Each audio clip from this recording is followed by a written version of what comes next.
ठीक है, तो स्टार्ट करते हैं। Variation of conductivity and molar conductivity with concentration.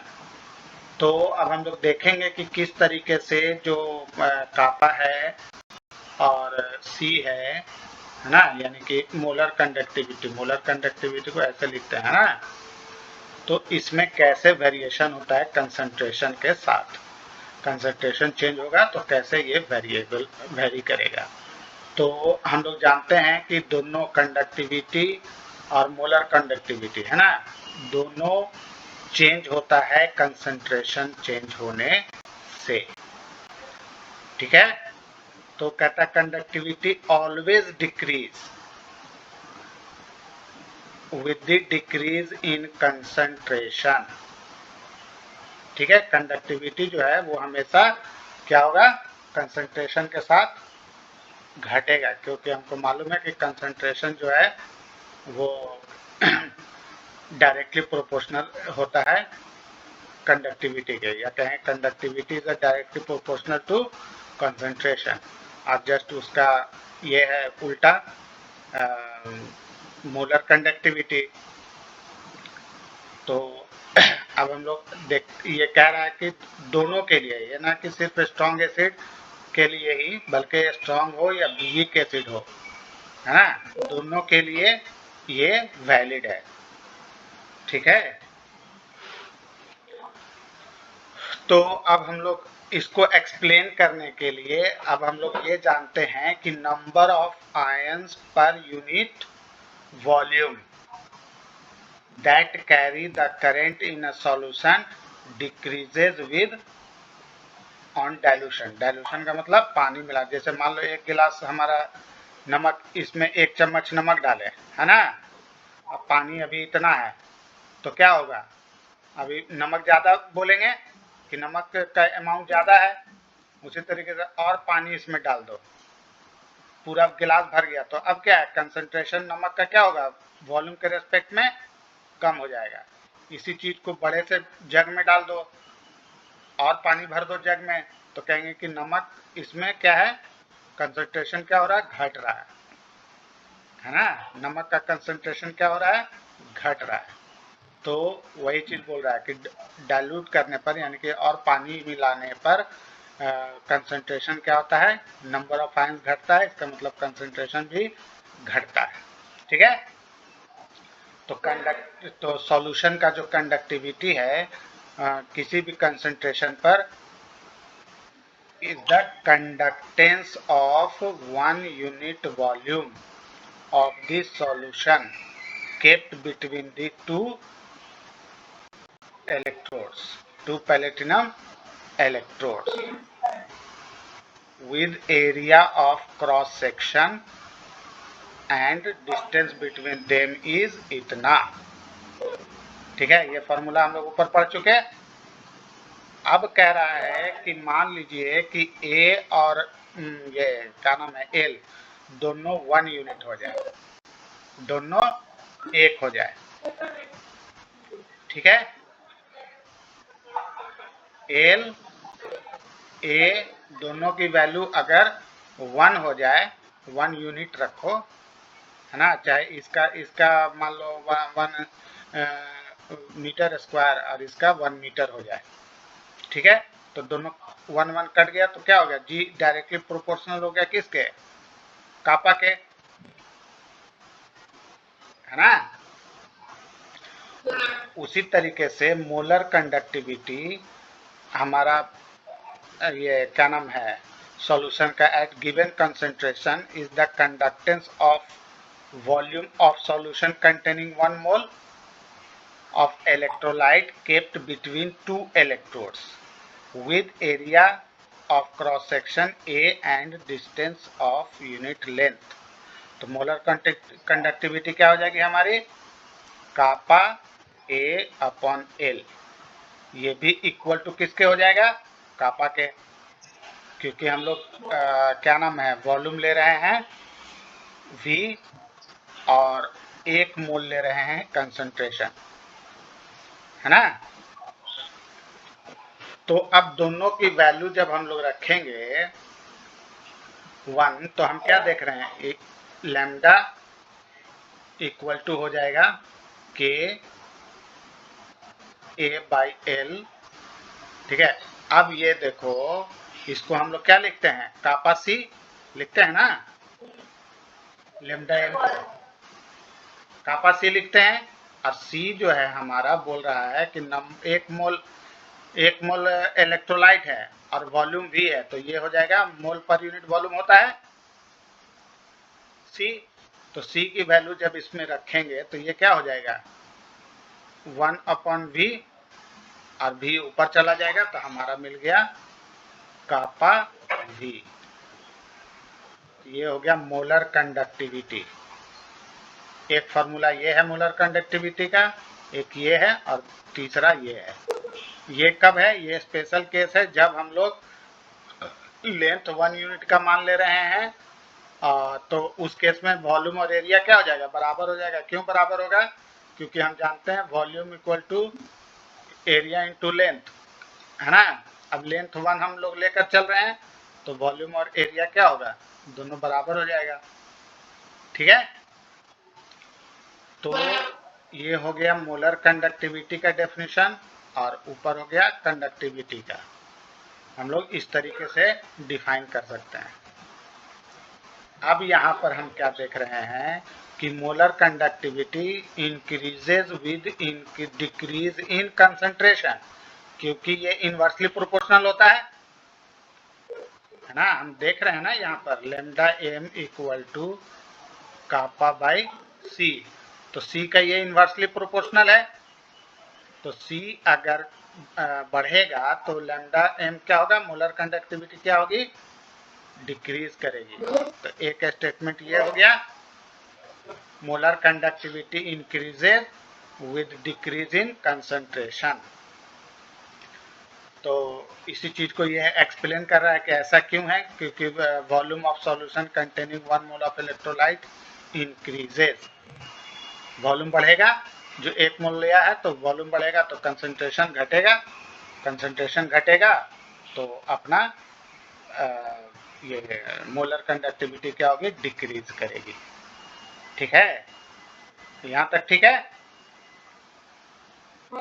अब आइए कि ये ऐसा पाया गया कि डिक्रीज इन के, ये तो हो गया, छोड़ो यहाँ से। तो अब हम लोग मोलर कंडक्टिविटी को फिर से डिफाइन कर सकते हैं। वो क्या है कि the conductance of electrolyte solution kept between electrodes of conductivity cell at unit distance but area of cross section large enough to accommodate sufficient volume of the solution that contains 1 mole of electrolyte। ये हो गया हमारा molar conductivity,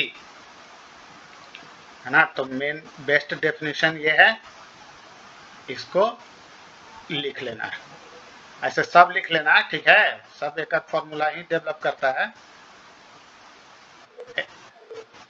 अब आते हैं एक condition, special condition, है ना, कि मान लो जो क्या नाम है हमारा मोलर कंडक्टिविटी, अभी हम लोग देखे एक कापा सी है, वी है ना। कापा वी का मतलब क्या हुआ, कापा सी। सी का मतलब ऐसे समझो कि ये डेल्टा सी है, चेंज, है ना। तो इसका जब हम लोग लिमिटिंग वैल्यू लेते हैं, लिमिट लगाकर, ठीक है, डेल्टा टेंस टू 0, तो जैसे जैसे ये 0 की तरफ जाएगा, है ना, मोलर कंसंट्रेशन क्या होगा, बढ़ता जाएगा। तो लिमिटिंग वैल्यू, इसको बोलेंगे लिमिटिंग मोलर कंडक्टिविटी, है ना। व्हेन कंसंट्रेशन अप्रोचेस 0, अब जैसे वही नमक है, अभी गिलास में डाले, गिलास से बाल्टी में डाले, है ना, बाल्टी से अगर बहुत बड़े ड्रम में डालते हैं तो क्या होगा, धीरे धीरे वो 1 चम्मच नमक का नामो निशान रहेगा, नहीं रहेगा ना। तो वो क्या हो रहा है, धीरे धीरे उसका कंसंट्रेशन क्या हो रहा है, जीरो की तरफ जा रहा है। जीरो तो कभी होगा नहीं, जीरो की तरफ जा रहा है ना। तो इसको बोलते हैं कंसंट्रेशन अप्रोचेज जीरो, है ना, यानी कि delta limit delta C tends to delta C zero. ठीक है, तो इस केस में हम लोग मोलर कंडक्टिविटी को का नाम रखेंगे लिमिटिंग मोलर कंडक्टिविटी। ठीक है, यानी कि जब लगभग जीरो हो, लगभग जीरो अगर कंसंट्रेशन होगा तो हमारा जो कंडक्टिविटी क्या नाम है मोलर कंडक्टिविटी उस वक्त रहेगा, उसको हम लोग ऐसे रिप्रेजेंट करेंगे। थोड़ा सा गड़बड़ हो गया,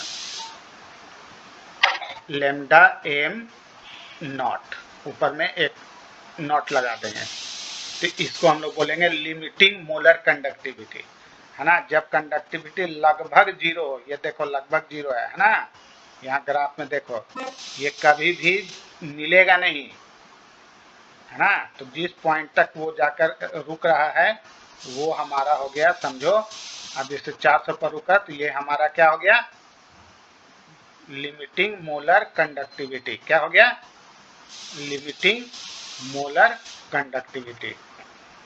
ठीक है,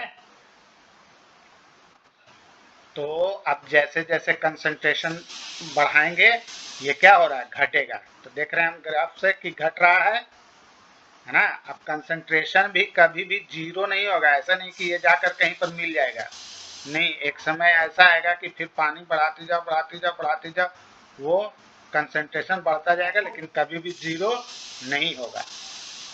इसीलिए इसको बोलते हैं लिमिटिंग वैल्यू, है ना। ठीक है, ये हम लोग कैलकुलस में देख चुके हैं।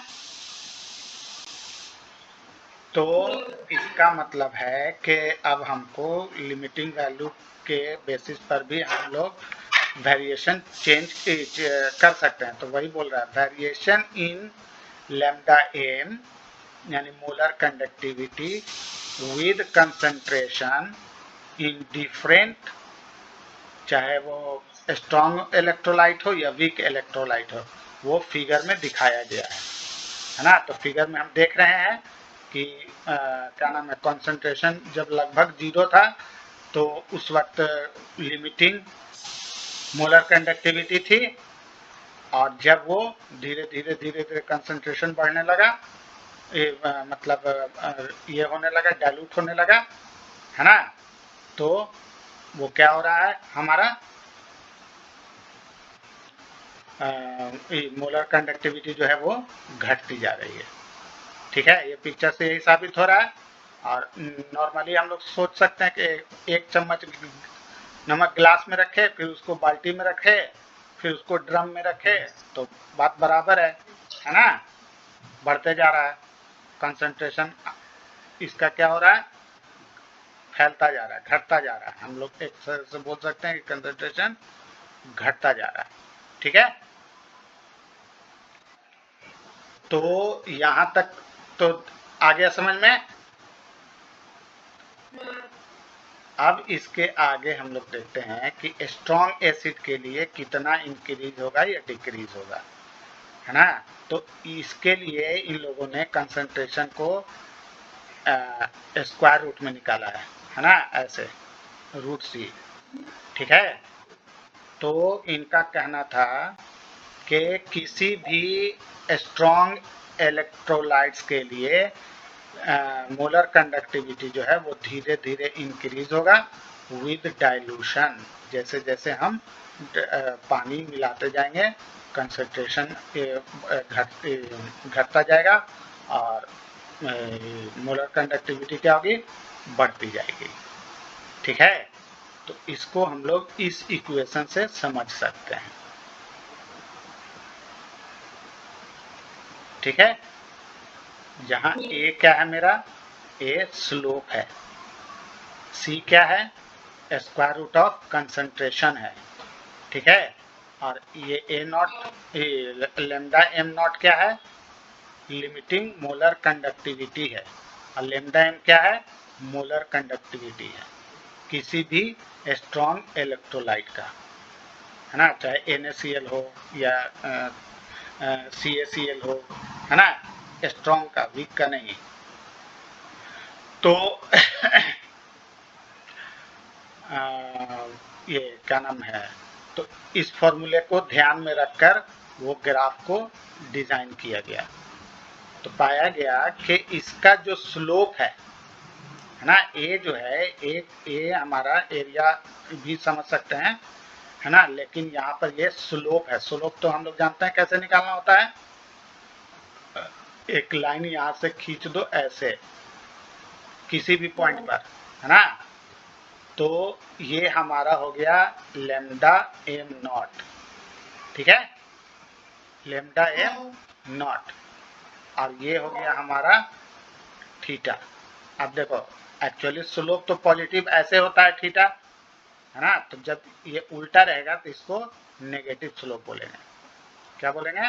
नेगेटिव स्लोप, ठीक है। और ये हो गया इंटरसेप्ट ऑन वाई एक्सिस, है ना, तो ये एक स्ट्रेट लाइन हो गया। तो स्ट्रेट लाइन का इक्वेशन हम बताएं कि y बराबर एम एक्स प्लस सी, जहाँ सी जो है इंटरसेप्ट ऑन वाई एक्सिस है, इस तरीके का बताया था ना, और m जो है वो स्लोप है, ठीक। तो सेम टाइप का एक इक्वेशन ये दिख रहा है ना, y equal to M X plus C, है ना, y हमारा हो गया ये एम लैम्डा एम बोल रहा हूँ, ये हो गया y हमारा, और एम एक्स हो गया ये वाला minus A C to the power half, अब प्लस सी हो गया आपका लैम्डा एम नॉट, है ना। तो लैम्डा एम नॉट हो गया इंटरसेप्ट ऑन वाई एक्सिस, और ये हो गया अपना स्लोप, है ना, ये एक्स की जगह पर हो गया कंसंट्रेशन, और ये वाई की जगह पर हो गया। तो हमको सीधा समझना है कि वही चीज यहाँ पर बोल रहा है कि we obtain a straight line with intercept equal to lambda M nought and slope minus A, है ना।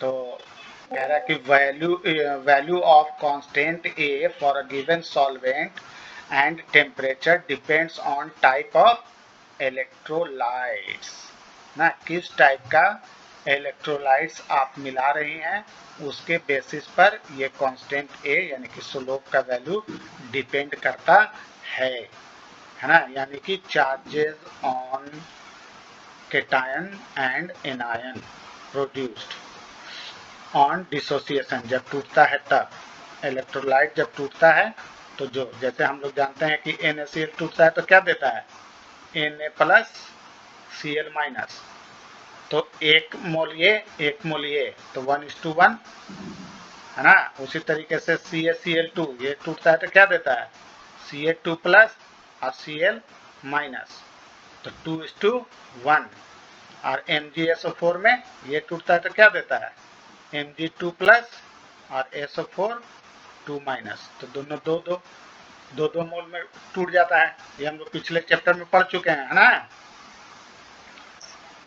इतने इलेक्ट्रोलाइट्स में। तो all electrolytes of particular type have same value of A, है ना, चाहे कोई भी इलेक्ट्रोलाइट्स हो, ये हो ये हो ये हो, ये वैल्यू चेंज जल्दी नहीं होता है, वो क्या होगा हमारा डिफरेंस। तो अब इसके लिए फॉर्मूला याद है, हम लोग ये क्या नाम है, वो कोऑर्डिनेट ज्योमेट्री में पढ़े थे ना, बताए थे कि वो ऐसे ट्रायंगल यहाँ पर बनता है, तो ये वाला एंगल निकाल लेंगे डेल्टा वाई बटे, तो ए बराबर हमारा हो जाएगा डेल्टा वाई, ऊपर में चेंज है M upon change in electrolyte,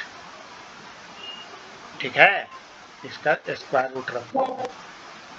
इस तरीके से हम लोग दो पॉइंट के बीच का ये वाला और ये वाला पॉइंट निकाल लेंगे, दोनों का डिफरेंस, और ये पॉइंट और ये पॉइंट, ये दोनों का डिफरेंस निकाल लेंगे और इसको डिवाइड कर देंगे, तो हमारा क्या निकल जाएगा, स्लोप, ठीक है ना। ये ट्रिग्नोमेट्री का बताए थे, बाद में तुम लोग को होगा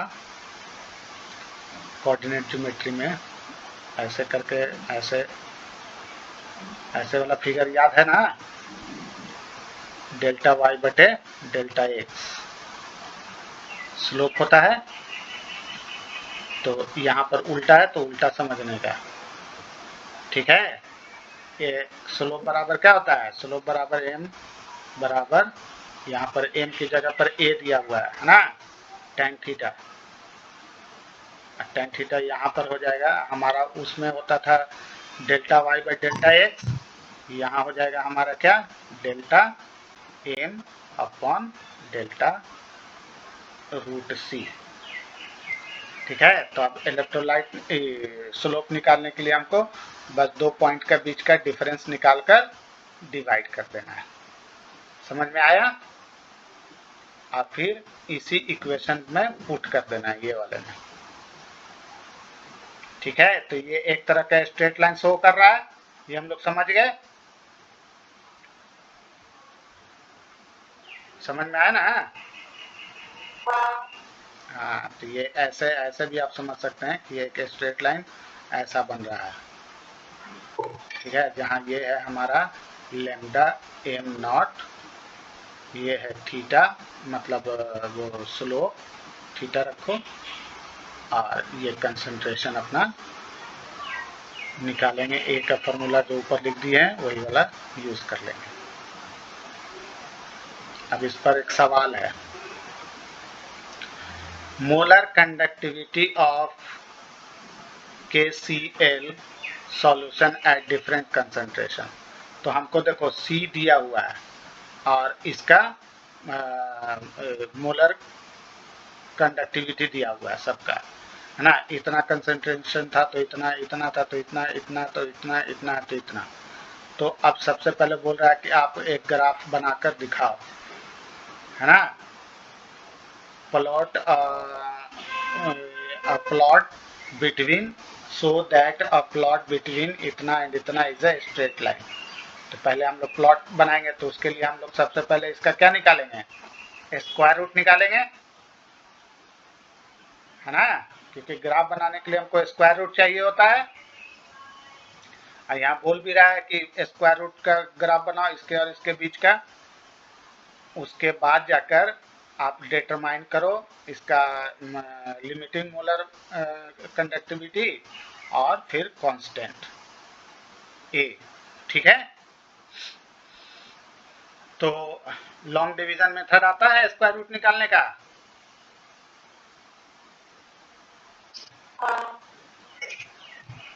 कैसे करते हैं,